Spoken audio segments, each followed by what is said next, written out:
Hello everyone. तो कैसे हैं आप सब? आई होप कि आप सब बेटर होंगे। स्वागत है आज की इस नई वीडियो में। तो इस एपिसोड की स्टार्टिंग पिछले एपिसोड के एंडिंग सीन के साथ ही होती है, जहाँ पे हम देख पाते हैं याओ टियानो अपनी कैरेट से बाहर निकलता है। तभी जियांग उसकी तरफ बोलता है, तुम तो एकदम वैसे हैं जैसे इन दोनों ने मुझे अभी बताया है। याओ फैमिली के वो जीनियस तुम ही हो जिसने पिल रिफाइन करने में अपना नाम बनाया है। तभी टियानो बोलता है कि ऐसा लगता है कि तुम्हें पता है मेरे बारे में बहुत कुछ। जियांग फिर से उसका मजाक उड़ाते हुए बोलता है कि हाँ, ये कितनी शर्म की बात है, तुम जैसे एक जीनियस को अपनी मीट की जरूरत पड़ती है कैरेट से बाहर उतरने के लिए। टियानो कितनी घनघोर बेइज्जती देख के तो वो दोनों हंसी रोक नहीं पाते, वो लोग हंसना शुरू कर देते हैं। तभी टियानो खुद को डिफेंड करते हुए बोलता है कि क्या तुम मुझसे लड़ाई करना चाहते हो। जियांग बोलता है कि किसी कमजोर को बुली करना हमारे शन फैमिली की आदत नहीं है मिसेस याओ, सॉरी मिस्टर याओ। खुद को इस तरह से जलीलियत होते हुए देखकर टियानो से रहा नहीं जाता और वो जियांग के ऊपर अटैक करने चला जाता है। वो बोलता है कि अब मुझे ब्लेम मत करना, शुरुआत तुमने ही की थी, गलती तुम्हारी ही है। अभी जियांग नोटिस करता है कि उसकी ट्रू की जो है वो एक स्वॉर्ड में तब्दील हो रही है। उसे पता चल जाता है कि एक 6 लेवल का पर्सन। इसी दरमियान टियानो अभी मौका देकर जियांग के ऊपर एक स्लैश अटैक लॉन्च कर देता है, लेकिन तभी जियांग अपनी फुर्ती का यूज करते हुए उस अटैक को डॉज कर लेता है और बोलता है, टियानो तुम्हें तो मुझसे सीखना चाहिए कि किस तरह से ट्रू की का यूज करते हैं, देखो और सीखो।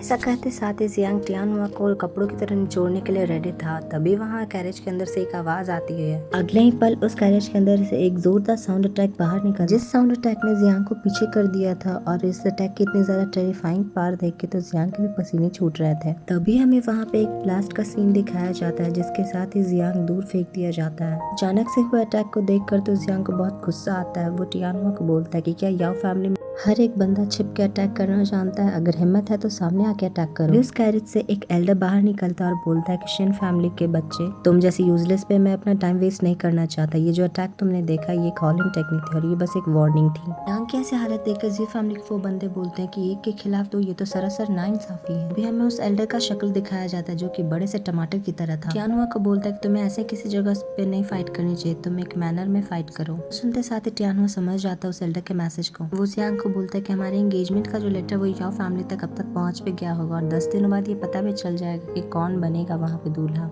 ऐसा कहते साथ ही वो जियांग को इग्नोर करके वहाँ से जाने लगता है। तभी जियांग को गुस्सा आता है और वो जोरदार सांस अंदर लेते हुए अपनी ड्रैगन रो टेक्निक का यूज करता है, जो टेक्निक अब हम देख पाते हैं पहले से काफी ज्यादा इम्प्रूव हो चुकी थी। ये टेक्निक डायरेक्ट हिट करती है उस कैरेज को, जिसकी वजह से वो पूरा का पूरा कैरेज तबाह हो गया था। अपनी सवारी को खत्म होते हुए देख के वो एल्डर और टियानो बहुत ही ज्यादा भड़क जाते हैं और गुस्से में बोलते हैं। तभी जियांग बोलता है, मुझे भी साउंड टेक्निक के बारे में पता है और ये जो एल्डर ने मुझे थोड़ी देर पहले अटैक किया था, मुझे इसका फेवर भी लौटाना था। एल्डर बोलता है कि क्या तुम जानते हो तुम किससे पंगा ले रहे हो? जियांग बोलता है, जो तुम पे अपना टाइम वेस्ट नहीं करना, हम शिन फैमिली के जो मार्शल आर्ट अरीना है वहीं मिलेंगे। के साथ ही पूरा सीन चेंज होता है और फिर हमें दिखाया जाता है कि जियांग अपने शिन फैमिली में लौट आया था और वो दोनों बंदे भी उसके साथ थे। उन दोनों को वहाँ से भेज देता और बोलता है कि मुझे हॉल में कुछ तैयारियां करनी है तो तुम जाके सब चीजें रेडी करो। उसके बाद वो अपने रूम में आता है और अपने रूम का दरवाजा लॉक कर लेता है। तभी हम देख पाते हैं कि वो अभी भी याओ टियानो से किए गए बैटल के बारे में सोच रहा था। तभी जियांग का दरवाजा खुलता है और वहाँ पे और कोई नहीं जिया आती। वो जियांग को एक जोर का धक्का देती है दरवाजे से। तो यहाँ पागलों की तरह चिल्ला रहे थे कि जियांग जियांग तुम कहाँ हो? और जियांग को सामने देखो झट से उसे गले लगा लेती है। वो बोलते हैं कि मैंने सुना तुम टियानो से फाइट करने वाले हो,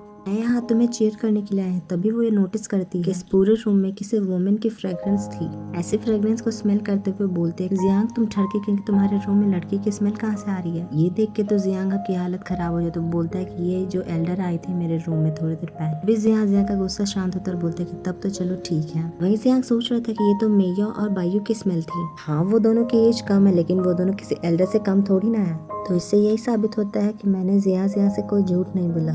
बच गया मैं तो। तभी जिया पूछते कि जियांग क्या तुम्हें पता है मार्शल आर्ट सेक्ट के बारे में? अभी जियांग बोलता है कि हाँ मैंने उनके बारे में सुना है, ये वो 8 सेक्ट में से एक है जो यहाँ मॉर्टल मार्शल आर्ट रियल में है। मैंने तो ये भी सुना है कि वहाँ का सबसे कमजोर स्टूडेंट भी 9th level of mortal martial रियान पे होता है। तभी जियांग बोलते हैं कि वहाँ के एल्डर हैं जो तुमसे मिलना चाहते हैं, लेकिन तुम्हें उनके टेस्ट को पास करना होगा। जियांग से पूछती कि क्या तुम पास करोगे ना? तभी जियांग बोलता है कि हाँ मैं प्रॉमिस करता हूँ, मैं टियानो को जरूर हराऊंगा। इस सुनते साथ ही जियांग बोलते कि मुझे पता था तुम ये जरूर कर लोगे। लेकिन तभी से याद आता है कि अब तो जियांग के फादर यहाँ के लीडर बन चुके हैं, तो उसे उन्हें पहले कंग्रेट्स करना चाहिए। जिसके लिए वो रूम से बाहर आती है और बोलती है कि जियांग मैं तुमसे बाद में मिलती हूँ, मैं अभी अंकल से मिल के आती हूँ। तभी जियांग सिस्टर बायू और मैया उसे पूछते कि क्या जियांग को आपके बारे में नहीं बता सकता? वो सबसे ज्यादा भरोसेमंद है मेरे लिए, मेरे फादर के बाद। बायू बोलते कि नहीं तुम ऐसा नहीं कर सकते हो, इससे तुम्हारी जान को खतरा है। सिस्टर मैया बोलते हैं कि टियांग ना तो मार्शल आर्ट में अच्छा और ना ही आल्केमी में, तुमने देखा ही होगा उसने अपनी पावर से अपने हाथ को सेबर में कन्वर्ट कर लिया था। तभी जियांग कहता है कि अगर मुझे उसे हराना है तो मुझे अपनी ट्रू की फायर पावर को और अच्छा बेहतर करना होगा, जिसके लिए तो वो सबसे पहले डिवाइन रियल्म के रास्ते को ओपन करता है और फिर हमें दिखाया जाता है उसी बर्ड को, जिसे पिछले कुछ एपिसोड में हमने देखा था। जियांग चाहता था कि वो पिछली बार की तरह इस बार भी इस बर्ड से फाइट करे और ये सेकंड ट्रायल होने वाला है, जिसकी वजह से उसकी पावर और बढ़ जाएंगी। तभी सिस्टर मैया बोलते हैं कि जियांग तुम बहुत ज्यादा जल्दी कर रहे हो, सेकंड ट्रायल पूरा करना कोई इजी काम नहीं है। जियांग बोलता है कि हाँ ये ट्रायल इजी नहीं होने वाला, लेकिन मुझे अपनी पावर बढ़ाने के लिए यही करना होगा। जिसके बाद हम देख पाते हैं कि जियांग फुल जोश में अपनी पावर्स को रिलीज करता है और अपनी पावर्स को एक्टिवेट करने के बाद उस बर्ड से फाइट करने के लिए रेडी हो जाता है। वो अपनी कमाल की फायर पावर्स को अनलीश करता है और वो खुद से ही बोलता है कि मुझे ये ट्रायल किसी भी हाल में कंप्लीट करना होगा, जिसके साथ ही वो अपनी ट्रू की फायर पावर को अनलीश करता है, जिस वजह से वहाँ पे हम देख पाते हैं कि वो एक बहुत ही बड़े साइज का माउंटेन क्रिएट हो जाता है, जो कि जियांग की बाइफैंग पावर्स की वजह से हुआ था और ये माउंटेन पूरा धधक रहा था। अभी वहाँ पे मैया आते हुए बोलते कि सेकंड ट्रायल शुरू हो गया और ये बहुत ही ज्यादा सिंपल है। करना ये है कि ये जो 1000 पेरियल माउंटेन है, इसे तुम्हें अपने अटैक्स की वजह से पूरे नस्तो नाबूद कर देना है। तो मैया की बातें तो बहुत ज्यादा डरावनी लग रही है। किसी खूबसूरत नजारे के साथ ये एपिसोड एंड होता है। आज की एक्सप्लेनेशन अच्छी लगी हो तो चैनल को लाइक शेयर एंड सब्सक्राइब जरूर करें। मिलते हैं आपसे नेक्स्ट एपिसोड में, तब तक टेक केयर, बाय बाय।